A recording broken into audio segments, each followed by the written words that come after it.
If Israel just allowed the Palestinians to have a state of their own, there would be peace in the Middle East, right? That's what you hear from UN ambassadors, European diplomats, and most college professors. But what if I told you that Israel has already offered the Palestinians a state of their own, and not just once, but on 5 separate occasions? Don't believe me? Let's review the record. After the breakup of the Ottoman Empire following World War I, Britain took control of most of the Middle East, including the area that constitutes modern Israel.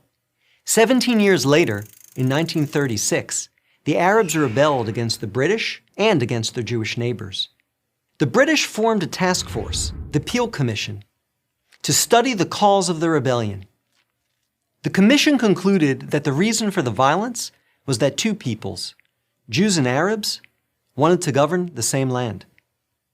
The answer, the Peel Commission concluded, would be to create 2 independent states, one for the Jews and one for the Arabs, a 2-state solution. The suggested split was heavily in favor of the Arabs. The British offered them 80% of the disputed territory, the Jews the remaining 20%. Yet, despite the tiny size of their proposed state, the Jews voted to accept this offer, but the Arabs rejected it and resumed their violent rebellion. Rejection number 1.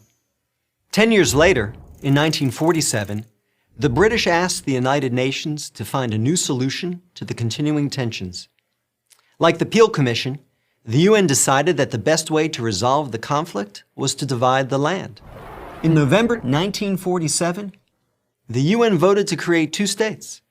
Again, the Jews accepted the offer, and again, the Arabs rejected it. Only this time, they did so by launching an all-out war. Rejection number 2. Jordan, Egypt, Iraq, Lebanon, and Syria joined the conflict. But they failed. Israel won the war and got on with the business of building a new nation. Most of the land set aside by the UN for an Arab state, the West Bank and East Jerusalem, became occupied territory, occupied not by Israel, but by Jordan. 20 years later, in 1967, the Arabs, led this time by Egypt and joined by Syria and Jordan, once again sought to destroy the Jewish state. The 1967 conflict, known as the Six-Day War, ended in a stunning victory for Israel. Jerusalem and the West Bank, as well as the area known as the Gaza Strip, fell into Israel's hands. The government split over what to do with this new territory. Half wanted to return the West Bank to Jordan and Gaza to Egypt in exchange for peace.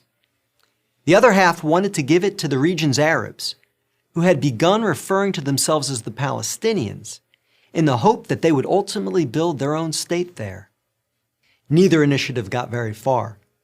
A few months later, the Arab League met in Sudan and issued its infamous 3 no's. No peace with Israel, no recognition of Israel, no negotiations with Israel. Again, a 2-state solution was dismissed by the Arabs, making this rejection number 3. In 2000, Israeli Prime Minister Ehud Barak met at Camp David with Palestinian Liberation Organization Chairman Yasser Arafat to conclude a new 2-state plan. Barak offered Arafat a Palestinian state in all of Gaza and 94% of the West Bank, with East Jerusalem as its capital. But the Palestinian leader rejected the offer. In the words of U.S. President Bill Clinton, Arafat was here 14 days and said no to everything.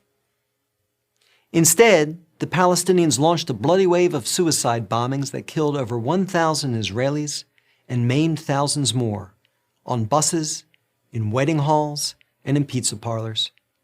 Rejection number 4. In 2008, Israel tried yet again. Prime Minister Ehud Olmert went even further than Ehud Barak had, expanding the peace offer to include additional land to sweeten the deal. Like his predecessor, the new Palestinian leader, Mahmoud Abbas, turned the deal down. Rejection number 5. In between these last 2 Israeli offers, Israel unilaterally left Gaza, giving the Palestinians complete control there.